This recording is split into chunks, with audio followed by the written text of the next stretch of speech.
भारतीय सेना की एक महिला जवान छुट्टियों में बाइक से अपने घर जा रही थी। तेज धूप में भी उसकी आंखों में थकान नहीं बल्कि अपनों से मिलने की खुशी झलक रही थी। तभी अचानक उसकी नजर बाइक के साइड मिरर पर जाती है। वो देखती है कि उसके पीछे एक गाड़ी तेज रफ्तार से उसकी ओर बढ़ रही है, जिसमें नकाबपोश आतंकवादी बैठे हैं। जैसे ही वो पीछे मुड़कर देखने की कोशिश करती है, आतंकवादी उस पर अंधाधुंध फायरिंग शुरू कर देते हैं। लेकिन वह महिला जवान घबराती नहीं, तुरंत स्थिति को समझते हुए अपनी बाइक की रफ्तार बढ़ा देती है और सड़क के किनारे दिख रहे एक कच्चे रास्ते पर बाइक मोड़ देती है। वह तेजी से ऊबड़ खाबड़ रास्तों से होते हुए एक घने जंगल के अंदर घुस जाती है। जंगल में घुसते ही वह एक गड्ढे के पास अपनी बाइक को जोर से धक्का देकर गिरा देती है और तुरंत फ्यूल पाइप को खींचकर तोड़ देती है। पेट्रोल गड्ढे में फैलने लगता है।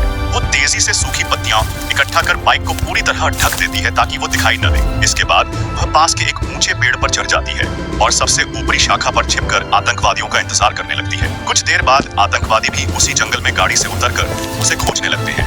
उनमें से कुछ उस गड्ढे के पास पहुंचते हैं जहां बाइक छुपाई गई थी। तभी मौका देखकर वह महिला जवान अपने हथियार से उस गड्ढे की ओर गोलियां चला देती है।